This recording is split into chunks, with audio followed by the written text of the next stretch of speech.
Hello class 10। आज हम अभ्यास प्रश्न पत्र सेट सा 2023 कक्षा 10वीं विषय हिंदी का हल करने जा रहे हैं। चलिए स्टार्ट करते हैं क्वेश्चन नंबर फर्स्ट से। क्वेश्चन नंबर फर्स्ट है हमारा, सही विकल्प का चयन कर लिखिए। क्वेश्चन नंबर फर्स्ट, आधुनिक काल का आरंभ माना जाता है। तो आधुनिक काल का आरंभ संवत 1900 से माना जाता है। इसके बाकी के ऑप्शंस आप यहाँ देख सकते हैं। नंबर 2, गोपियों के अनुसार कड़वी ककड़ी की तरह है। तो गोपियों के अनुसार कड़वी की ककड़ी की तरह योग संदेश है। ऑप्शन नंबर ब इसका करेक्ट आंसर है। नंबर 3, रसात्मकम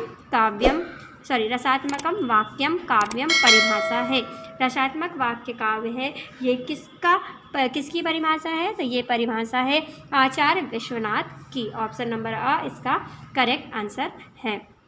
नंबर 4, नेताजी का चश्मा पाठ की विधा है। तो नेताजी का चश्मा पाठ कहानी की विधा है। नंबर 5, जो शब्द क्रिया की विशेषता प्रकट करते हैं उन्हें कहते हैं। तो जो शब्द क्रिया की विशेषता प्रकट करते हैं उसे क्रिया विशेषण कहते हैं। नंबर 6, भोलेनाथ के ललाट पर तिलक सुशोभित होता था। तो भोलेनाथ के ललाट पर भभूत का तिलक सुशोभित होता था। ऑप्शन नंबर ब इसका करेक्ट आंसर है।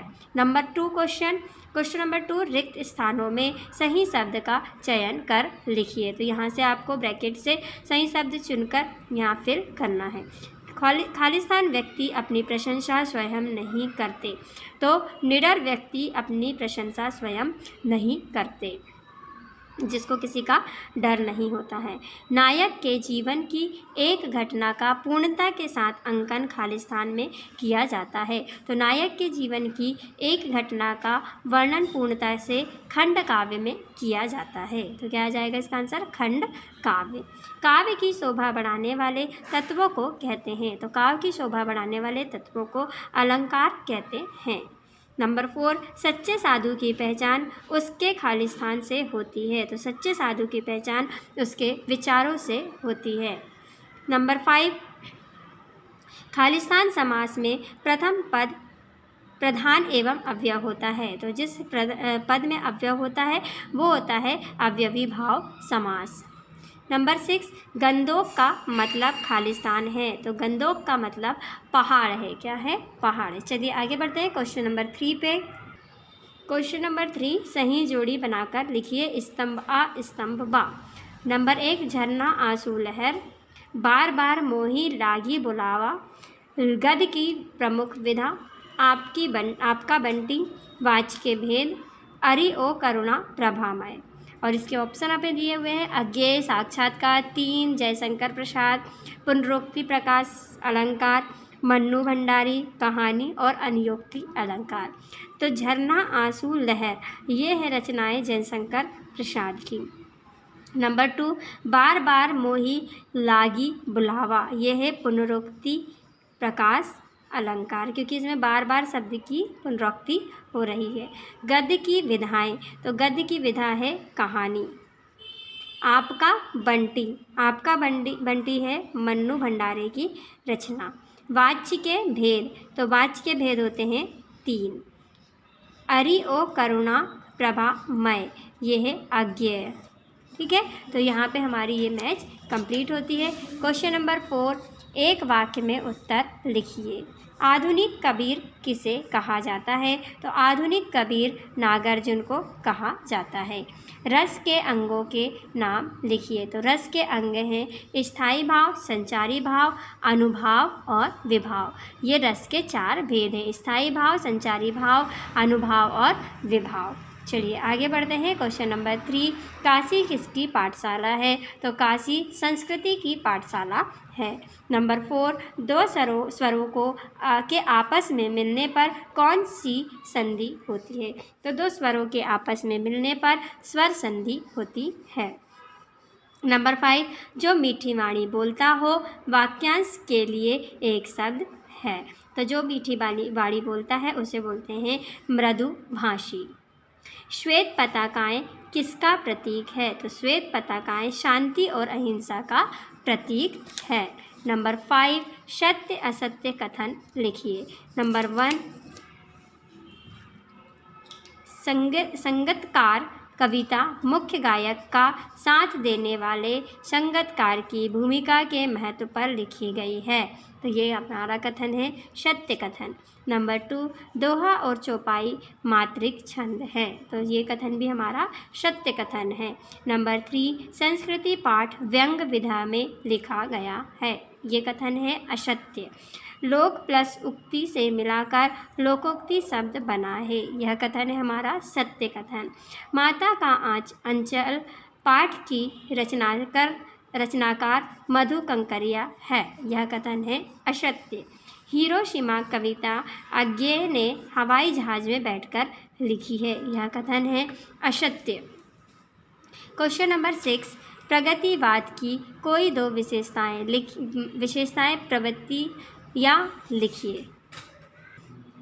चलिए, ये है प्रगतिवाद। इसकी शुरुआत हुई थी 1936 से 1943। इसकी विशेषताएं हमसे पूछा है, कोई 2 विशेषताएं हम आपको बता दे रहे हैं, बाकी की तो आप यहाँ पर देख पा रहे हैं। तो पहली है शीर्षकों के प्रति घृणा और शोषितों के प्रति करुणा।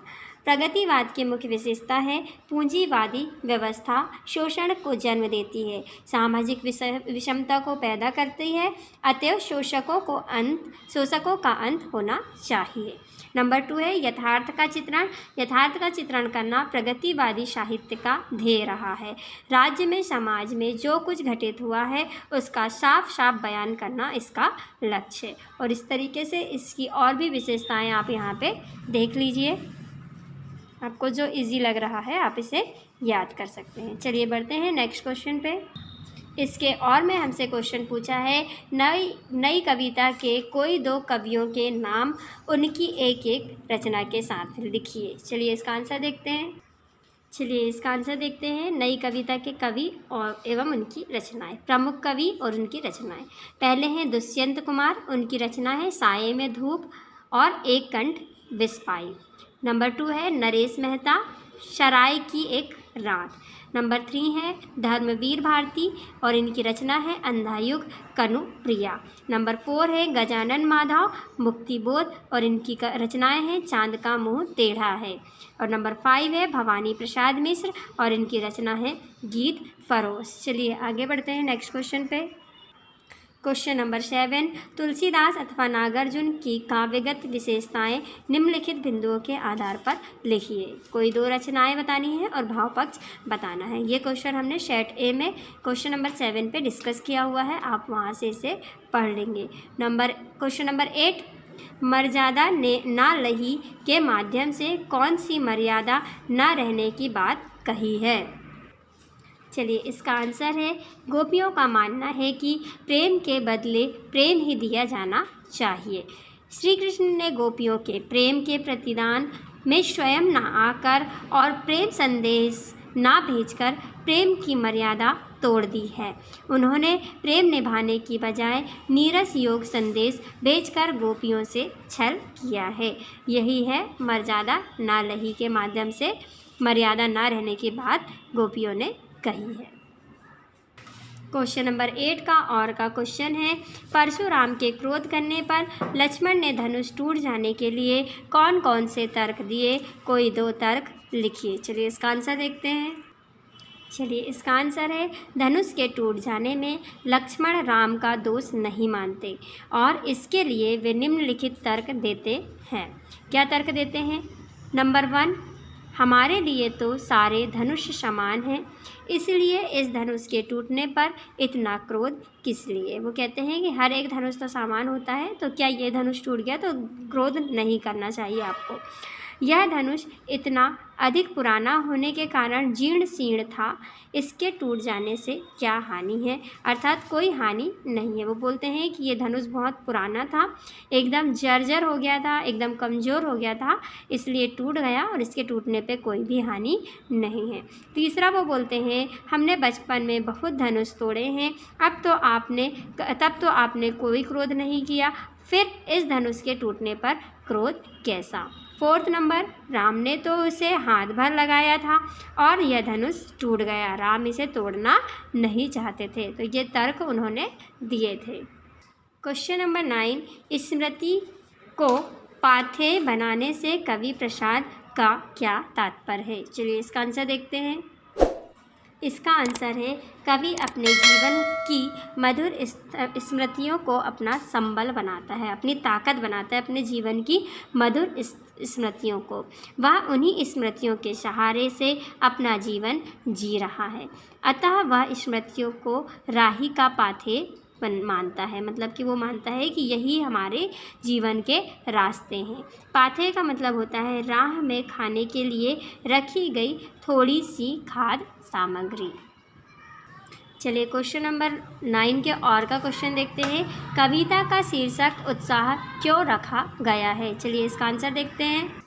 चलिए इसका आंसर है कवि चाहता है व्याकुल और अनमने लोगों के मन में एक क्रांति आए। वो सोचते हैं कि जो लोगों का मन व्याकुल है, मतलब जिनका मन स्थिर नहीं है और जो उदास है, उन लोगों के मन में क्रांति आए, वे उत्साहित हो जाएं। इसलिए कवि ने कविता का नाम उत्साह रखा है और यही कारण है कि उन्होंने कविता का नाम उत्साह रखा है। वे अपनी कविता की तरह बादलों से भी उत्साह लाने का आह्वान कर रहे हैं। उत्साह शीर्षक बिल्कुल सार्थक है। क्वेश्चन नंबर 10, प्रबंध काव्य की परिभाषा एवं उनके प्रकार लिखिए। चलिए इसका आंसर देखते हैं। चलिए इसका आंसर है यह श्रव्य काव्य का एक प्रमुख भेद है। ये श्रव्य काव्य का भेद होता है। प्रबंध काव्य के छंद एक कथा के धागे में माला की तरह गुथे होते हैं, अर्थात जो रचना कथा सूत्रों या छंदों को तारतम्यता में अच्छी तरह निर्बद्ध हो उसे प्रबंध काव्य कहते हैं। प्रबंध काव्य के प्रमुख 3 प्रकार हैं। नंबर 1 महाकाव्य, नंबर 2 खंडकाव्य, नंबर 3 आख्यानक गीत। इसके अतिरिक्त प्रगीत प्रबंध प्रगीत तथा लंबी कविता भी प्रबंध काव्य के भेद माने जाते हैं। यहाँ पे इसका डिटेल में भी वर्णन है, पर अभी हमें 2 मार्क्स में पूछा है तो इतना ही हम इसको लिख सकते हैं। चलिए इसके और का क्वेश्चन देखते हैं। वीर रस का एक उदाहरण लिखिए। आंसर है वीर रस। इसका स्थायी भाव उत्साह है। इसका स्थायी भाव क्या है? उत्साह है। जहाँ कविता में किसी व्यक्ति के उत्साह का वर्णन हो तो वहाँ वीर रस होता है। उदाहरण है बुंदेले हर बोलो के मुँह, हमने सुनी कहानी थी, खूब लड़ी मर्दानी वह तो झांसी वाली रानी थी। तो यहाँ पे क्या होता है? इस कविता से व्यक्ति के मन पे उत्साह आता है, इसलिए ये वीर रस का उदाहरण है। क्वेश्चन नंबर 11, छंद की परिभाषा एवं उनके प्रमुख प्रकार लिखिए। चलिए इसका आंसर देखते हैं। चलिए यहाँ पे हम देख सकते हैं छंद की परिभाषा। वर्णों की संख्या एवं क्रम। किसकी संख्या? वर्णों की संख्या एवं उनका क्रम। मात्राओं की गणना तथा यति गति से संबंध नियोजित काव्य रचना को छंद कहा जाता है। यहाँ पे छंद के अंग दिए हुए हैं। हमसे छंद के प्रकार पूछा हुआ है तो हम छंद के प्रकार देख लेते हैं। छंद के प्रकार। छंद 4 प्रकार के होते हैं। नंबर 1 वार्णिक छंद, नंबर 2 मात्रिक छंद, नंबर 3 वर्णिक व्रत और नंबर 4 मुक्तक छंद। और यहाँ पे उनकी डिटेल आपको दी हुई है, जबकि ये 2 मार्क्स का पूछा है, इसलिए हम सिर्फ आपके इसके प्रकार कंप्लीट करवा दिए। चलिए इसके और का क्वेश्चन पूछ रहा है पुनरुक्ति प्रकाश अलंकार की परिभाषा उदाहरण सहित लिखिए। चलिए इसका आंसर देखते हैं। चलिए ये देखिए यहाँ पे पुनरुक्ति प्रकाश अलंकार। इस अलंकार में एक शब्द का प्रयोग 2 बार होता है। एक ही शब्द 2 बार प्रयोग होता है। यह इसलिए कि इसके प्रयोग से सुंदरता में वृद्धि होती है और बात का अधिक प्रभाव होता है। काव्य का क्या करते हैं? ये रचना को सुंदर बना देते हैं और अधिक प्रभावी बना देते हैं, इसलिए एक शब्द का प्रयोग 2 बार होता है। जैसे कि वन से चुन चुन कर जो मीठे बेर नित्य वह लाई थी, बड़े प्रेम से उनको देने मन ही मन ललचाई थी। तो यहाँ पे चुन चुन कर शब्द की पुनरावृत्ति हो रही है। क्वेश्चन नंबर 12, निबंध की परिभाषा लिखते हुए किसी एक निबंधकार का नाम लिखिए। तो इस क्वेश्चन को हमने सेट ए में डिस्कस किया हुआ है, आप इसे वहाँ से पढ़ लेंगे। चलिए क्वेश्चन नंबर 12 का और नाटक और एकांकी में कोई 2 अंतर लिखिए। चलिए इसका आंसर देखते हैं। चलिए देखते हैं नाटक और एकांकी में अंतर। नाटक में अनेक अंक होते हैं, जबकि एकांकी में एक ही अंक होता है। नाटक में मुख्य कथा के साथ गौण कथाएं भी होती हैं। एकांकी में एक ही कथा होती है। नाटक में कथानक में फैलाव और विस्तार होता है। एकांकी में कथानक में घनत्व होता है। इसमें अनेक अंक होते हैं, इसमें एक अंक होते हैं।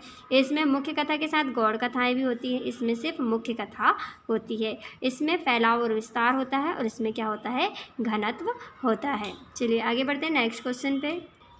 क्वेश्चन नंबर 13, स्वयं प्रकाश अथवा यशपाल की साहित्यिक विशेषताएं निम्नलिखित बिंदुओं के आधार पर लिखिए। 2 रचनाएं एवं भाषा शैली। तो इस क्वेश्चन को भी हमने सेट पे डिस्कस किया हुआ है, आप इसका आंसर वहां से पढ़ लेंगे। क्वेश्चन नंबर 14, कैप्टन बार बार मूर्ति पर चश्मा क्यों लगा देता था। चलिए इसका आंसर देखते हैं। चलिए इसका आंसर है, कैप्टन देशभक्त नागरिक था। उसे यह सहन नहीं था कि उसके नेताजी बिना चश्मे के रहें, इसलिए वह अपनी ओर से कोई चश्मा उनकी आँखों पर लगा देता था। इससे उसकी देशभक्ति का परिचय मिलता था।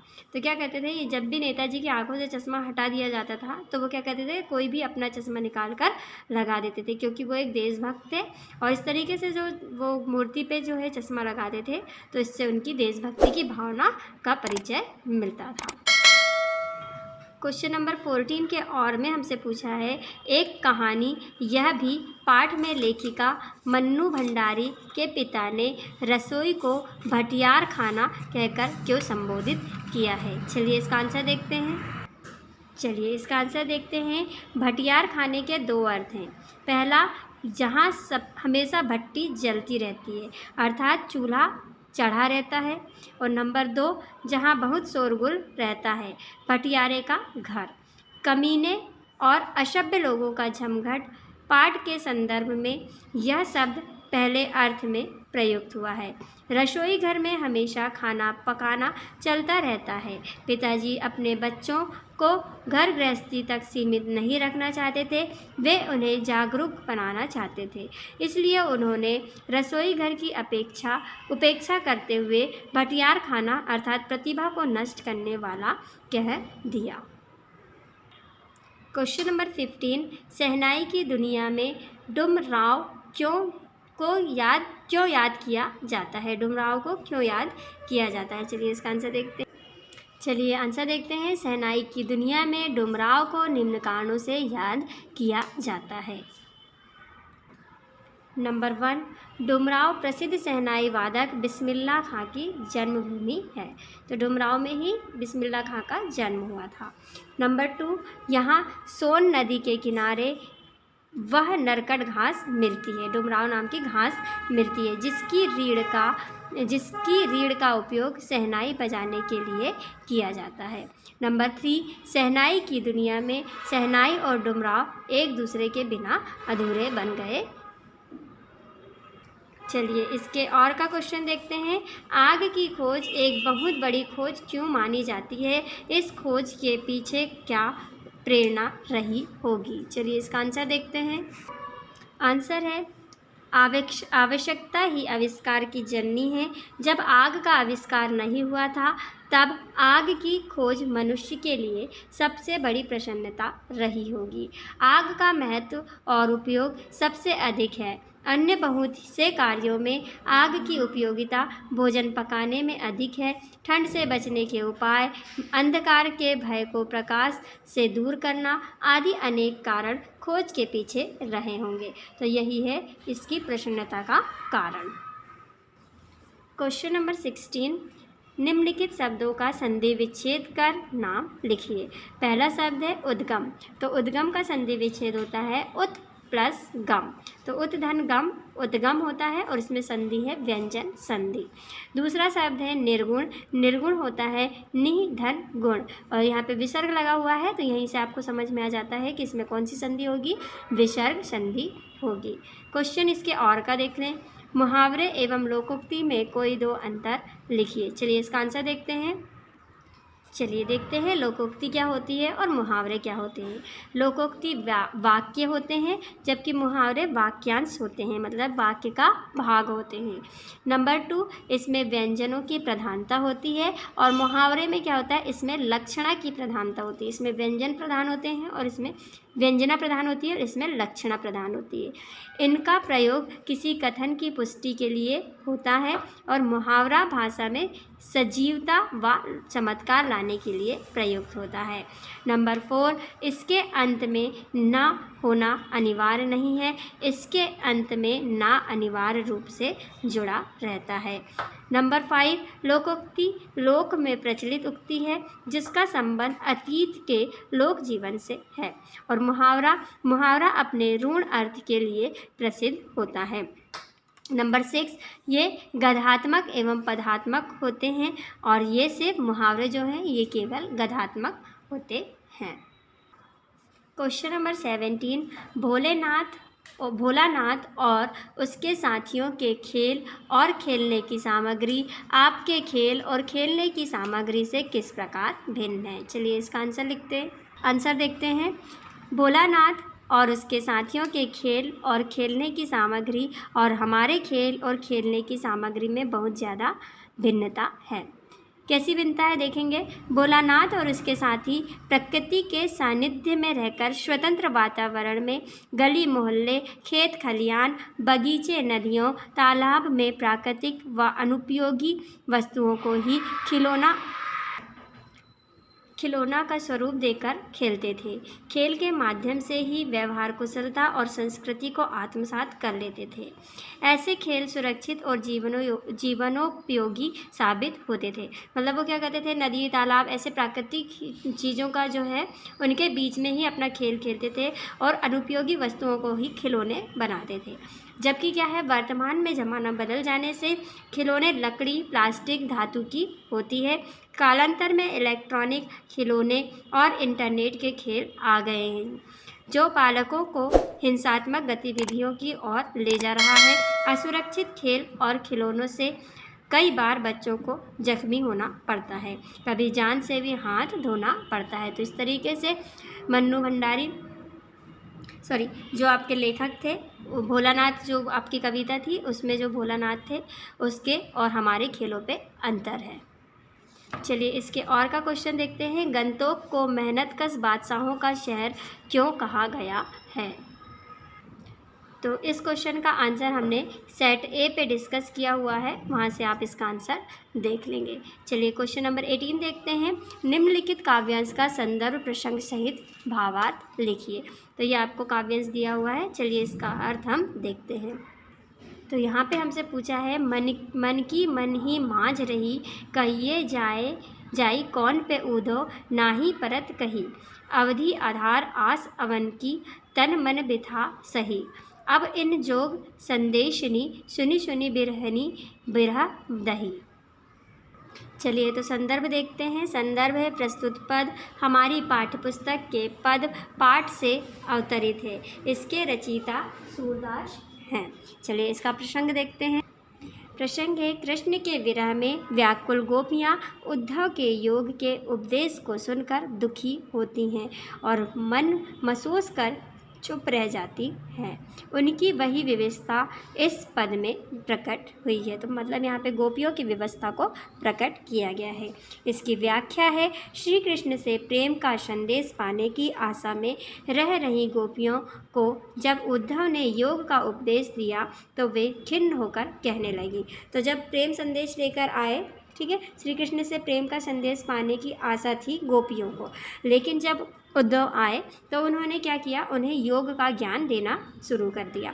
तो इस बात को सुनकर गोपियाँ क्या हो गई, खिन्न हो गई, गुस्सा होने लगी कि हमारे मन में जो विभिन्न भाव विचार कृष्ण से कहने के लिए थे अब वे हमारे मन में ही रह गए। तो उनका ये मानना था कि यहाँ पे कोई प्रेम संदेश लेकर उद्धव आएंगे, तो क्या हुआ कि वो उनको योग का उपदेश देने लगे। तो इससे वो कहने लगी कि जो भी बातें हम श्री कृष्ण से कहने वाले थे, किसकी बातें, प्रेम की बातें, वो तुम्हारी ये बातें सुनकर हमारे मन में ही रह गए। हे उद्धव, हम अपने मन की बात कहें तो किससे कहें। तुमसे योग का उपदेश सुनकर तो हमारी बोलती ही बंद हो गई। उनको लगा था कि वो अपना संदेश उद्धव के द्वारा श्री कृष्ण तक पहुंचाएंगी, लेकिन उद्देश्य जो था योग उपदेश सुनकर गोपियाँ क्या हो गई, खिन्न हो गई और बोलने लगी कि अब हम अपना संदेश कैसे पहुंचाएं, अब तो हमारी बोलती बंद हो गई है, अब हमसे कुछ कहते नहीं बन रहा है। हमने श्री कृष्ण के लौटने की आशा के सहारे शरीर और मन की पीड़ा को सहन किया था। हमको लग रहा था कि श्री कृष्ण कभी ना कभी वापस आएंगे, लेकिन अब तुम्हारी बातों से सुनकर हमें अब आशा नहीं रही और हम अब क्या हो गए हैं, टूट गए हैं। किंतु अब तुम्हारे द्वारा दिए गए योग के उपदेशों को सुनकर तो हम विरहिणी वियोग की आग में जली जा रही हैं। तो बोलती है कि इस तरीके से जो तुम योग उपदेश दे रहे हो, इससे तो हम क्या कर रहे हैं, वियोग की आग में जल रहे हैं, मतलब हम श्री कृष्ण से और दूर चले जा रहे हैं। ऐसा लग रहा है कि श्री कृष्ण हमसे दूर हो रहे हैं और हम विरह की आग में जल रहे हैं। तो यहाँ पे आपको यहाँ तक आंसर इसका लिखना है, क्योंकि हमें इतनी ही पंक्तियों का अर्थ इसने पूछा हुआ है। ठीक है, इसके विशेष देख लेते हैं। विशेष है नंबर 1, गोपियों की विरह वेदना का मार्मिक अंकन हुआ है। नंबर 2, प्रेम में दोनों ओर से मर्यादा का पालन होता है। नंबर 3, एक पक्ष से प्रेम नहीं पलता। नंबर 4, पुनरुक्ति प्रकाश अनुप्रयास रूपक अलंकारों की छटा अवलोकनीय है। और नंबर 4, सहज सरल ब्रज भाषा में प्रभावी अंकन हुआ है। चलिए, इसके अथवा में दिया हुआ है, अट नहीं रही है आभा फागुन की तन सट नहीं रही है। चलिए इसका अर्थ देखते हैं। चलिए इसका अर्थ देखेंगे। संदर्भ, यह पद्यांश हमारी पाठ्य पुस्तक क्षितिज भाग 2 के संग्रहित अट नहीं रही कविता से दिया गया है। इसके रचयिता सूर्यकांत त्रिपाठी निराला हैं। प्रसंग, यहाँ पर बसंत ऋतु की असीमित सुंदरता का वर्णन किया गया है। व्याख्या है, कवि कहता है कि बसंत की सुंदरता असीमित है, वह समा नहीं पा रही है। फाल्गुन माह आ गया है और उसी के साथ बसंत की आभा सघन रूप में आ गई है। फाल्गुन की कांति शरीरों में समा नहीं पा रही है, सभी और बसंत की सुंदरता व्याप्त है। और इसका विशेष है, बसंत के सघन सौंदर्य की व्यापकता का वर्णन हुआ है और साहित्यिक भाषा का प्रयोग हुआ है, पद मैत्री है। क्वेश्चन नंबर 19, निम्नलिखित पद्यांश को संदर्भ प्रसंग सहित व्याख्या कीजिए। तो ये देखिए, ये आपको गद्यांश दिया हुआ है। चलिए इसका संदर्भ प्रसंग और व्याख्या देखते हैं। संदर्भ, प्रस्तुत गद्यांश हमारी पाठ्य पुस्तक के बाल गोविंद भगत पाठ से अवतरित है। इसके लेखक रामवृक्ष बेनीपुरी हैं। प्रसंग है, इस गद्यांश में बाल गोविंद भगत के व्यक्तित्व का चित्रांकन किया गया है। व्याख्या देखते हैं। व्याख्या है, बाल गोविंद भगत के स्वरूप का परिचय देते हुए लेखक कहते हैं कि वे वन में बहुत लंबे थे। लेखक क्या कहते हैं कि वे ना बहुत लंबे थे और ना बहुत छोटे, मध्यम कद के व्यक्ति थे। उनकी उम्र 60 वर्ष से अधिक रही होगी। उनके बाल पूरी तरह सफ़ेद हो गए थे। वे साधुओं की तरह लंबी दाढ़ी नहीं रखते थे और ना ही बालों की जटाएं बढ़ाते थे। फिर भी उनका चेहरा सफ़ेद बालों से जगमगाता रहता था। वे कपड़े तो नाम मात्र के पहनते थे। कमर में एक लंगोटी होती थी और उनके शरीर पर कबीर पंथियों की तरह की एक कनफटी टोपी होती थी। सर्दी आने पर वे काले रंग का कंबल ओढ़ लेते थे। तो यहाँ तक आपको इसका अर्थ पूछा गया है। चलिए इसके विशेष देख लेते हैं। इसमें बाल गोविंद के कद, रंग, रूप, आयु आदि का अंकन किया गया है। नंबर 2, वे कबीरपंथी थे। नंबर 3, सरल सुबोध भाषा का प्रयोग किया गया है। नंबर 4, चित्रात्मक शैली अपनाई गई है। चलिए देखते हैं इसके और का क्वेश्चन। इसके और में हमें दिया है, एक संस्कृत व्यक्ति किसी नई चीज़ की खोज करता है, किंतु उसकी संतान वह अपने पूर्वज से अनायास ही प्राप्त हो जाती है। जिस व्यक्ति की बुद्धि ने अथवा उसके विवेक ने किसी भी नए तथ्य का दर्शन किया, वह व्यक्ति ही वास्तविक संस्कृत व्यक्ति है और उसकी संतान जिसे अपने पूर्वज से वह वस्तु अनायास ही प्राप्त हो गई है, वह अपने पूर्वज की भांति सभ्य भले ही बन जाए, संस्कृत नहीं कहला सकता। इसका संदर्भ, प्रसंग और व्याख्या देखते हैं। चलिए इसका संदर्भ देखते हैं। प्रस्तुत पद्यांश हमारी पाठ्यपुस्तक क्षितिज के संस्कृति नामक पाठ से लिया गया है। इसके लेखक श्री भदंत आनंद कौशल्यायन जी हैं। प्रसंग, प्रस्तुत पद्यांश में लेखक संस्कृत व्यक्ति और सभ्य व्यक्ति की परिभाषा बता रहा है। वह बताता है कि ये दोनों एक नहीं बल्कि अलग अलग हैं। व्याख्या, संस्कृत व्यक्ति वह होता है जो ऐसी चीज़ की खोज करता है जिसका ज्ञान पहले से ना हो, मतलब जो कोई नई खोज करता है वह व्यक्ति संस्कृत व्यक्ति कहलाता है। इस खोज के बाद वस्तु आने वाली पीढ़ी को स्वयमेव प्राप्त हो जाती है और जिस चीज़ की खोज हो गई है उसकी आने वाली पीढ़ी उसका प्रयोग करती है। संस्कृत व्यक्ति की बुद्धि किसी नए तथ्य का दर्शन करती है, जैसे न्यूटन ने गुरुत्वाकर्षण के सिद्धांत की खोज की।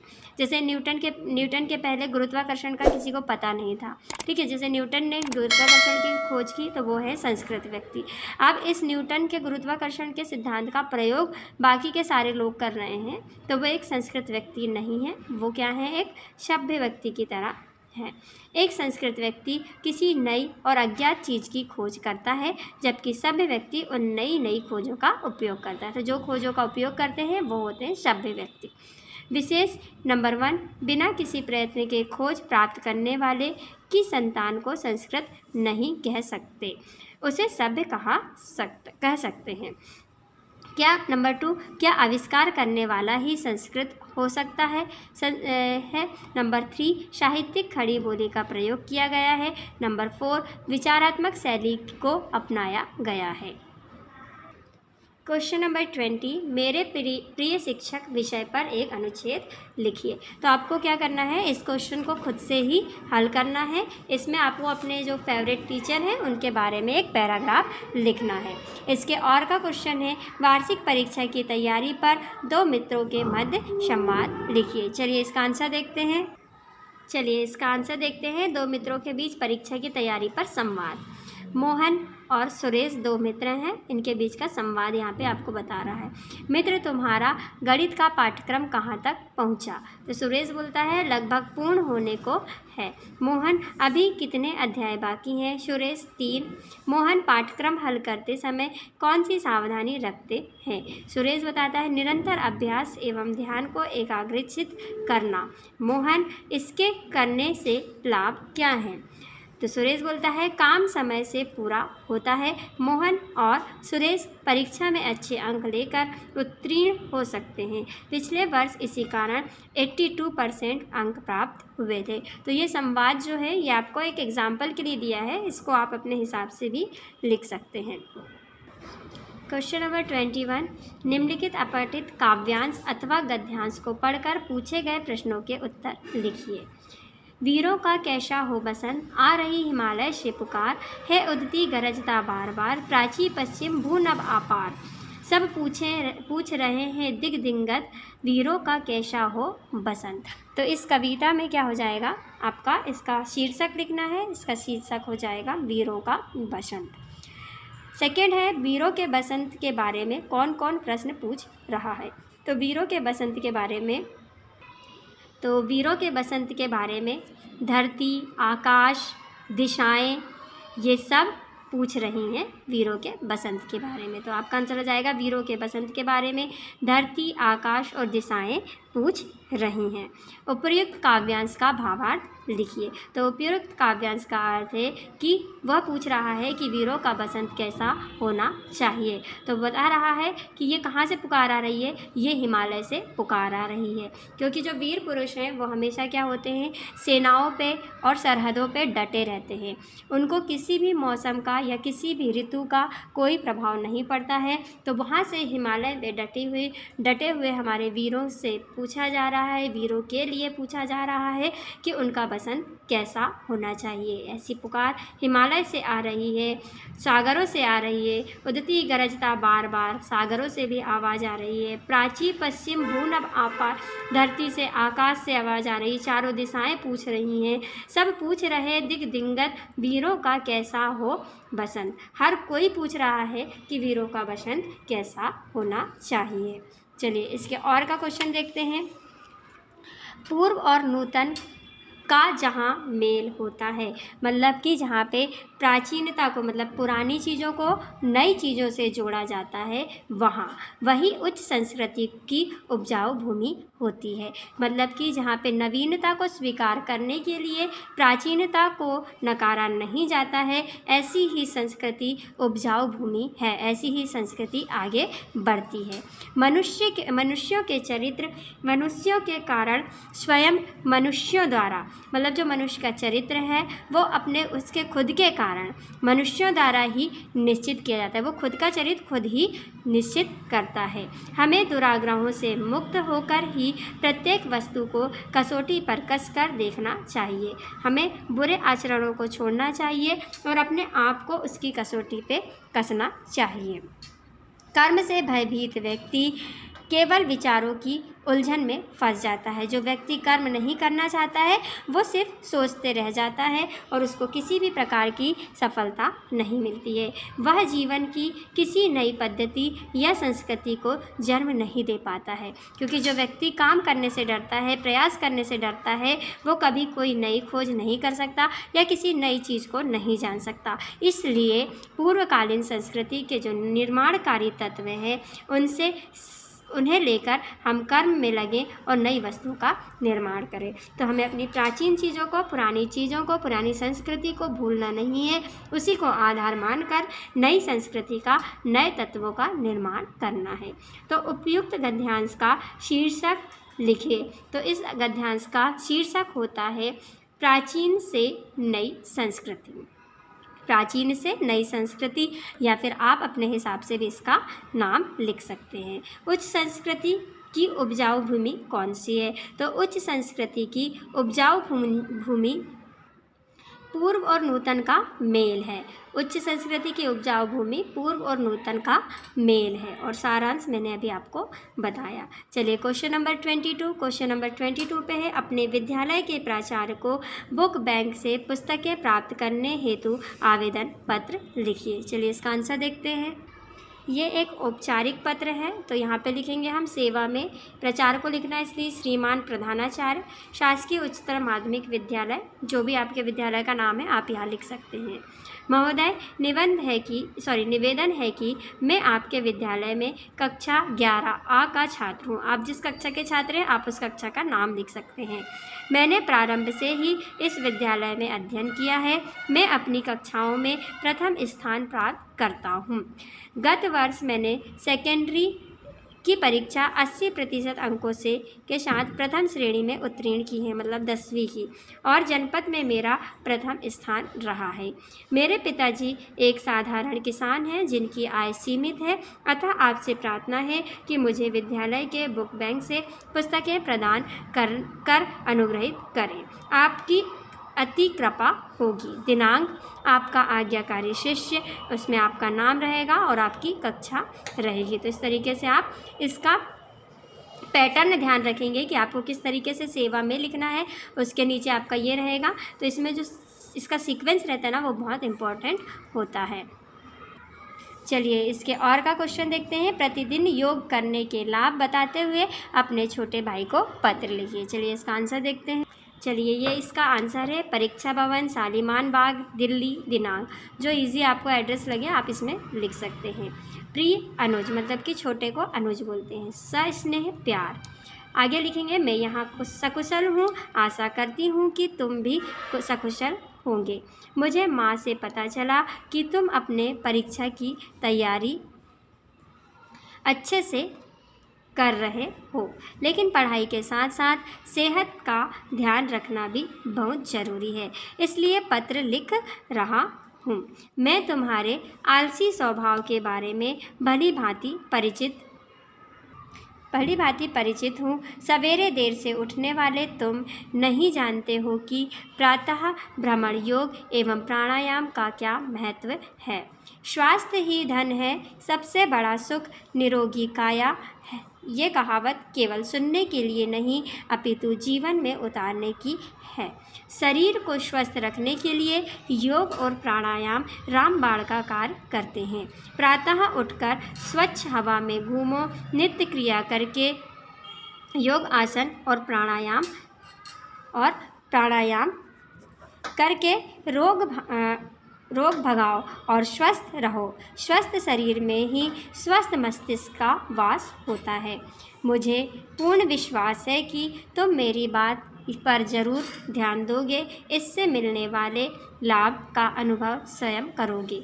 माता पिता को मेरा प्रणाम कहना। तुम्हारी बहन या फिर तुम्हारा भाई, तो आपका नाम यहाँ पर रहेगा।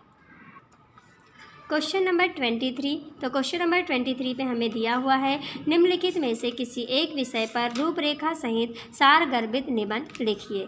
तो पहला जो है हमारा विद्यार्थी जीवन में अनुशासन, ये सेट ए बी दोनों में आया हुआ है, वहाँ पे हमने इसको डिस्कस किया हुआ है। नंबर 2 पर्यावरण प्रदूषण में हमारी व्यक्तिगत भूमिका, ये भी आपको सेट ए बी दोनों में दिया हुआ है। नंबर 3 साहित्य और समाज, ये हमारा सेट बी में हमने डिस्कस किया हुआ है। और नंबर 4 है समाचार पत्रों की उपयोगिता, जिसको हम आपको दिखा दे रहे हैं। ये रहा इसका आंसर। देखिए यहाँ से इसकी रूपरेखा शुरू हो रही है, प्रस्तावना, समाचार पत्रों के प्रकार, ठीक है, और समाचार पत्रों का इतिहास। यहाँ से आप इसे नोट कर लेंगे, ठीक है। इसके आगे का पार्ट है ये, इस तरीके से आप इसे यहाँ से नोट कर लेंगे। इसके आगे का उपसंहार, ये यहाँ पे इसका उपसंहार दिया हुआ है।